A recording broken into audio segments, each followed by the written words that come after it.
नमस्कार, मैं रवीश कुमार। आज इस बुलेटिन में बात होगी देश के कुछ जरूरी मुद्दों पर, लेकिन उससे पहले आप हमें कमेंट में ये जरूर बताइए कि आप ये न्यूज कौन से शहर से देख रहे हैं। इसी के साथ इस वीडियो को लाइक और चैनल को सब्सक्राइब करना बिल्कुल मत भूलिएगा, क्योंकि रोज ऐसी ही जरूरी खबरें हम आपके लिए लेकर आते रहते हैं। तो चलिए बढ़ते हैं खबरों की तरफ। कांग्रेस छोड़ लेफ्ट ज्वाइन करने वाले हैं शशि थरूर। सियासी अटकलों पर आया सीपीएम का जवाब। शशि थरूर को लेकर सियासी अटकलों के बीच सीपीआई-एम के केरल सचिव एमवी गोविंदन ने कांग्रेस सांसद के वाम दलों से बातचीत की खबरों को सिरे से खारिज किया है। उन्होंने इसे काल्पनिक और आधारहीन बताया। देश के सियासी गलियारे में शशि थरूर को लेकर अटकलों का बाजार गर्म है। ऐसी कहा जा रहा है कि थरूर और कांग्रेस आलाकमान के बीच रिश्ते सामान्य नहीं हैं और जल्द ही तिरुवनंतपुरम सांसद अपने राजनीतिक भविष्य को लेकर कोई बड़ा फैसला कर सकते हैं। कोलकाता में भिड़े टीएमसी और बीजेपी कार्यकर्ता, की आगजनी और तोड़फोड़। तेज म्यूजिक को लेकर हुआ बवाल। कोलकाता के साखेर बाजार में बीजेपी और तृणमूल कांग्रेस कार्यकर्ताओं के बीच जमकर टकराव हो गया। तृणमूल कार्यकर्ताओं ने बीजेपी की बैठक में बाधा डाली। इसके बाद बीजेपी समर्थकों ने तृणमूल के एक कार्यक्रम में तोड़फोड़ की। कोलकाता के बेहाला इलाके में बीजेपी और तृणमूल कांग्रेस कार्यकर्ताओं के बीच जोरदार झड़प हो गई। साखेर बाजार क्षेत्र में उस समय स्थिति तनावपूर्ण हो गई जब बीजेपी ने आरोप लगाया कि टीएमसी कार्यकर्ताओं ने तेज आवाज में संगीत बजाकर उनकी बैठक में बाधा डाली और बैठक स्थल पर अपने झंडे लगा दिए। तिरुवनंतपुरम रैली में एक बच्चे पर पड़ी पीएम मोदी की नजर, रोका भाषण और कही ये बात। चुनावी रैली को संबोधित करते हुए पीएम मोदी ने केरल की सत्तारूढ़ सीपीआई-एम और कांग्रेस पर तीखा हमला बोला। उन्होंने कहा कि केरल में अब बदलाव का समय आ गया है और लोगों से भाजपा को निर्णायक जनादेश देने की अपील की। साथ ही कई विकास परियोजनाओं और नई ट्रेन सेवाओं का उद्घाटन किया।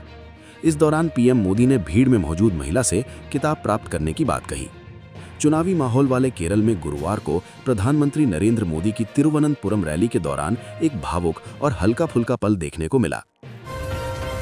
गुजरात, युवती के अपहरण केस में बड़ा खुलासा। लव जिहाद का आरोप, युवक मुंबई से गिरफ्तार। वलसाड़ जिले के धर्मपुर में लापता हुई आदिवासी युवती के मामले में पुलिस ने बड़ी कार्रवाई करते हुए आरोपी को मुंबई से गिरफ्तार कर लिया है। युवती को सुरक्षित परिजनों के हवाले कर दिया गया है। पुलिस ने अपहरण और पॉक्सो एक्ट के तहत केस दर्ज किया है। मामले को लेकर इलाके में तनाव रहा और अलग अलग संगठनों ने भी अपनी मांगें पुलिस के सामने रखी हैं। भारत और यूएई की मदर ऑफ ऑल डील कल, वित्त मंत्रालय ने बताया पूरा रोड मैप। भारत और यूरोपियन यूनियन के बीच एफटीए की बातचीत पूरी हो गई है। इस समझौते को लेकर चर्चा भारत और यूएई के बीच 18 सालों से हो रही थी और अब आखिरकार सहमति बन गई है। इस समझौते का औपचारिक ऐलान मंगलवार को किया जाएगा। इसे लागू होने में लगभग 1 साल का समय लग सकता है। भारत और यूरोपीय संघ के बीच आखिरकार मुक्त व्यापार समझौता एफटीए को लेकर डील हो गई है। यूएई और भारत के बीच इसे लेकर लगभग 18 सालों से बातचीत चल रही थी, जो कि अब सफल हो गई है। सफल भारत दुनिया को समृद्ध बनाता है, ऐतिहासिक व्यापार समझौते से पहले बोली European chief Ursula. European commission की प्रेसिडेंट उर्सुला वॉन डेर लेइन का गणतंत्र दिवस पर भारत दौरा ऐसे वक्त में हुआ है जब भारत और ब्रसेल्स लंबे वक्त से अटके ट्रेड पैक्ट को फाइनल करने की कोशिश कर रहे हैं। नई दिल्ली ने यूरोपीय कारों के इंपोर्ट पर बड़े टैरिफ में कटौती का इशारा किया है। यूरोपियन कमीशन की प्रेसिडेंट उर्सुला वॉन डेर लेइन नई दिल्ली में 77वें गणतंत्र दिवस समारोह में एक ऐतिहासिक भारत यूएई व्यापार समझौते पर चल रही बातचीत के बीच शामिल हुई। बरेली सिटी मजिस्ट्रेट अलंकार अग्निहोत्री के सपोर्ट में अविमुक्तेश्वरानंद बोले, कोई तो निकला हिंदू धर्म का अलंकार।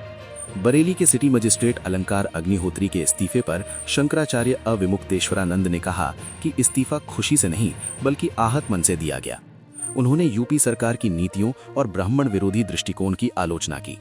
शंकराचार्य ने यूजीसी कानून को हिंदू समाज में मतभेद पैदा करने वाला बताया और इसकी तत्काल रद्द की मांग की। उन्होंने संगम स्नान और शंकराचार्यों के सम्मान की सुरक्षा और अपमान पर जोर देते हुए चेताया कि धर्म और संस्कृति के प्रतीकों का अपमान राजनीतिक और सामाजिक संकट बढ़ा सकता है। भारी बर्फबारी के बाद पहाड़ों पर जन्नत सा नजारा। हिल स्टेशन हाउसफुल, सड़कों पर लंबा जाम और जनजीवन प्रभावित। उत्तर भारत में जनवरी के आखिर में अचानक तेज बर्फबारी शुरू हो गई है। जम्मू कश्मीर, उत्तराखंड और हिमाचल प्रदेश में पहाड़ बर्फ की मोटी चादर से ढक गए हैं। इससे हिल स्टेशन हाउसफुल हो गए, लेकिन सड़कों पर लंबा जाम और जनजीवन प्रभावित हुआ। वहीं मैदानी इलाकों में भी शीतलहर तेज हो गई है, जिससे ठंड और बढ़ गई है।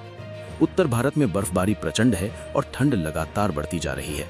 इस बार जम्मू कश्मीर, उत्तराखंड और हिमाचल प्रदेश में दिसंबर और जनवरी का आधा महीना बीत जाने के बावजूद बहुत कम बर्फबारी हुई है। ड्रग तस्करी के खिलाफ मिजोरम पुलिस का एक्शन जारी, 816 करोड़ की ड्रग जब्त। मिजोरम सरकार ड्रग तस्करी के खिलाफ लगातार अभियान चला रही है, जिसके तहत सरकार पिछले साल अप्रैल से लेकर अब तक 816 करोड़ रुपए की ड्रग जब्त कर चुकी है। साथ ही इससे जुड़े कई तस्करों को भी पकड़ चुकी है। मिजोरम के राज्यपाल डॉक्टर विजय कुमार सिंह ने सोमवार को कहा कि राज्य सरकार नशीले पदार्थों की तस्करी को रोकने के लिए बड़े पैमाने पर प्रयास कर रही है। वहीं एक एजेंसी ने बताया कि राज्यपाल ने कहा है कि पिछले साल अप्रैल से अब तक 816 करोड़ रुपए की ड्रग्स और ऐसी बहुत सी चीजें जब्त की हैं। बॉर्डर टू बनी रिपब्लिक डे का सेलिब्रेशन। जम्मू से कोच्चि, अहमदाबाद से कोलकाता तक भरे शोज, निशाने पर 60 करोड़। गणतंत्र दिवस की छुट्टी ने बॉर्डर 2 को ऐसा बूस्ट दिया है कि थिएटर्स हाउसफुल हो गए हैं। सनी देओल का मास मेनिया उत्तर से दक्षिण तक दिख रहा है। रविवार के रिकॉर्ड के बाद सोमवार को बॉर्डर 2 60 करोड़ के करीब पहुंच सकती है और नए बॉक्स ऑफिस रिकॉर्ड बनाने के लिए तैयार नजर आ रही है। तो ये थी आज की कुछ जरूरी खबरें जो आपको बतानी बहुत ही जरूरी थी। ऐसी ही खबरें रोजाना देखने के लिए इस चैनल को सब्सक्राइब करके वीडियो को लाइक करना बिल्कुल ना भूलें। आपका एक सब्सक्राइब हमको आगे बढ़ने की हिम्मत देता है।